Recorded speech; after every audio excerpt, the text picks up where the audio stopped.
Okay, so welcome back to the last video for today's discussion on the 21st century skill that we could develop through work immersion.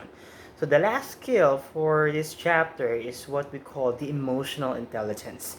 Uh, to go to probably decades back or centuries ago, when it comes to the work field, people tend to measure intellectual intelligence. Now, as we progresses, as we become more knowledgeable and informed on the surroundings and how human mind works, the field realized that, you know what, it's not about intelligence anymore. It's about emotional intelligence already, because it is the ability of a certain individual to be resilient, to be flexible, to be workable on whatever working condition that specific employee will be put under. Okay, so today is not just about, intelligence. Hindi na basta-basta pwedeng matalino ka na lang. And it is really, really true. I've experienced that. Na, for you to survive on this generation and this timeline, it's more than just you being a smart person. You should also be smart and wise on how you use and how you harness your emotion as well. Okay, so for this one, we're going to talk about emotional intelligence. Okay, going to slide 2, sabi dito, emotional intelligence is the person's ability to identify and manage his or her emotions and that of other people. So kayo, if on a rate of 1 to 10, sige, i-comment dito, i-comment sa video na to. How would you rate your emotional management on 1 to 10? Gano'n nyo na ma-manage from 10 to 1? Sige. Ayan. So, because that's part of emotional intelligence and how you'll be able to control your emotion. I know na today, people tend to be very, cannot find a correct word, pero we tend to be very open and very expressive with our emotions. Na, for me, I've noticed that we tend to be flown, just be carried away by our emotion. We're just gonna kind of like dwell on whatever emotions that we're having that specific day, and that is okay. Pero as we grow older, we're we should expect that we are about to face different scenarios that would expect us that would expect from us a person who knows how to manage her emotions well.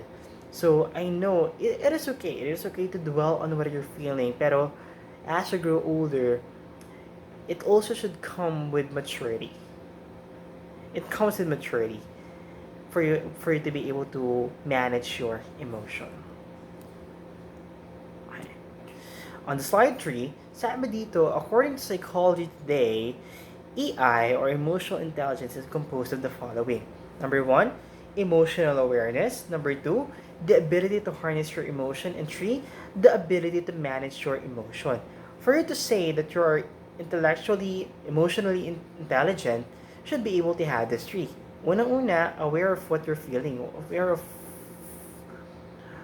what your emotion is. Na ano bang nararamdaman ko? Kasi that's the first thing. That's one of the hardest thing I know today na, di ba parang at some point that you cannot name or you cannot really identify, ano ba ito na-feel ko? Why am I feeling this type of mood? Why am I having this type of emotion? Why am I doing this? Where does it comes from? So yung mga ganun thoughts. So for you to have emotional intelligence, okay, have emotional awareness first. And then, ability to use your emotion. So, it would help you eh. Kasi for example, you're feeling down. Using your emotion of being cheerful, of being happy, you'll be able to motivate yourself na I should finish this, I should work on this. Okay? And then of course, to manage your emotion. Okay, next one, slide 4. So according to Dr. Norman Rosendal, on his book of The Emotional Revolution, there are 10 ways to enhance your emotional intelligence. Okay, first one, do not interrupt or change the subject. Ngayon, tawag dito, if you're having a problem or situation, just dwell on it. Make sure to fix it before proceeding to the next one. The same thing naman if you're a listener of someone who's sharing about his problem, about his emotion, do not interrupt or make sure that you are 100% focused on that specific problem. In that way, you'll be able to dwell, you'll be able to process your thought and how you can, easily pass through the emotional challenge. So that's number one. Number two, do not judge or edit your feelings too quickly. Okay? So do not easily come up with conclusion na malungkot ako. Masaya ako. I'm not trying for you to be to overthink ha. If there's just some situation or some times that you're feeling confused of what am I feeling or what emotions am I really having, so those things, okay? So try to analytically and critically assess saan ba nanggagaling yung nararamdaman mo. Ano ba yung pinanghuhugutan mo? Okay. Number three, see if you can find connection between your feelings at other times you have felt the same way. Uh, Try to assess. Parang naranasan ko na to before. Saan ba nanggaling yung before? It might give me some hints on probably being able to identify, be able to aware of what I'm feeling as of this moment. So try to revisit the past. I'm not saying to again revisit the past and dwell on the emotions that you had in the past.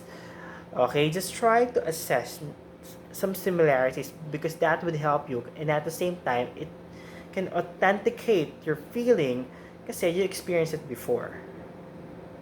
Okay, next one, connect your feelings with your thoughts. So sabi nga nila dapat ito lang ginagamit. So combination of both is a lot better. Okay? So kasi we cannot just disregard one of them. So we should not disregard it then let's connect them towards one another. Okay, number 5, listen to your body. So I know na this year has been one of the most exhausting, one of the most tiring, draining year of all time.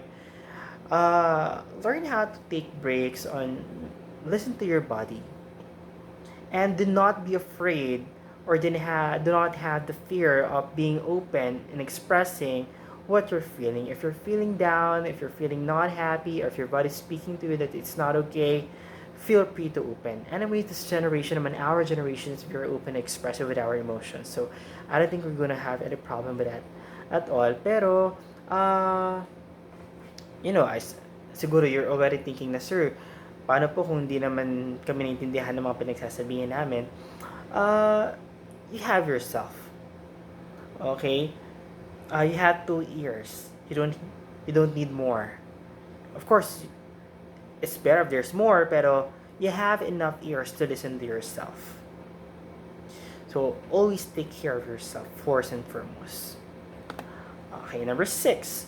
If you don't know what you're feeling, you may ask someone else. Ito na, speaking of someone else. Pero again, I know that at some point, using this step is not the best way. It's not the best option. So, kumbaga, it could be your last resort. If you think you wouldn't be able to really fix things on yourself, then it's time to ask other. For sure naman, na hopefully at least you have this one specific person that you think that would understand you fully. Ako, nandito naman ako. I could help you with your emotion as well. But I'm not a licensed psychologist or something. Pero, just trying to, sometimes kasi it's all about just being able to express it, to share whatever your thoughts are to someone. Because that would easily lead you to a certain realization na would let you be aware of what your emotions are at that moment. Okay, number 7, tune in to your unconscious feelings. Okay, kasi baka mamaya, kaya hindi natin alam, kasi it's on our unconscious net. We're not, kumbaga parang sinusuppress natin, kasi parang we don't want to discover something, or meron tayong isang katotohanan na ayaw nating ilabas.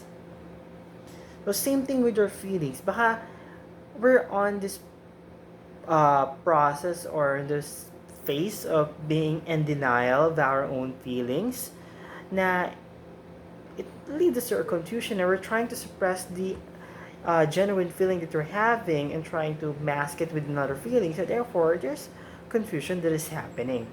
So try to be real on what you really are feeling as at that moment. Number 8, ask yourself, how do I feel today? Kayo nga, how do you feel today? Ako, it's not the best day. It's not the most okay yes day. Pero I'm okay. How about you? Are you okay? You're okay. You'll be okay. Dora lang. Okay, number 9, write down your thoughts and feelings. It's very effective in a way. Lalo na if you are at the peak of your emotions na intense na pang climax na ng storya, yung bakbakan na. If you're at that point, that peak of emotion, try to write them down. The reason why it's effective for me, kasi unang-una, of course, you'll be able to express your ideas. And you're not expecting any judgment kasi wala man nakikinig, wala naman ibang mind. Third, nakakapagod. Nakakapagod magsulat, di ba?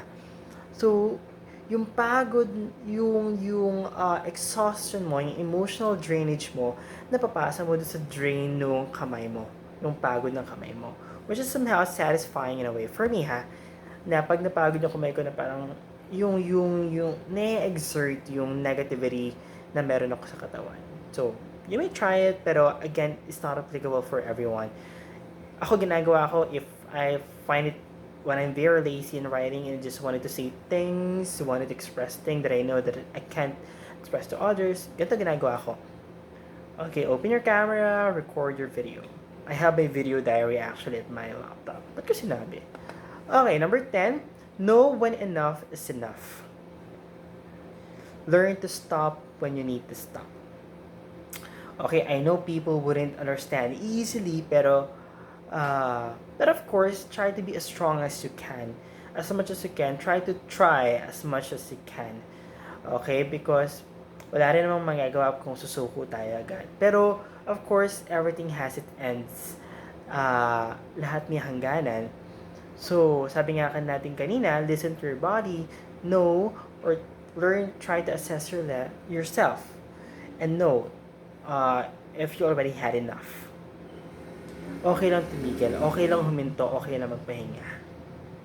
Okay? Ang buhay naman natin ay, hindi naman siya karera or wala naman tayong hinahabol. So, take your time and if ever it's already enough, baka naman patayin yung video na ayaw nyo na makita yung mukha ko. I had enough of your face, sir. Huwag naman ganun. Patapusin nyo ako mga anak. Okay? So, ayun. It's all about yourself. It's all about knowing yourself when it comes to emotional intelligence. I mean, these things, they will just help you, pero kayo pa rin yan eh. You still have your own process. You still have your own mind. You have your own experiences. You have your own paths. You have your own direction. You have your own decisions, your own choices. It still depends upon you. I know it's a very challenging burden to yourself that you have to be responsible for yourself, pero wala. There's no one else that you could ask help for except yourself. So always help yourself. Okay? And that's it. Okay? Now, you may answer na si self-evaluation for emotional intelligence. It is on page 39 of your book.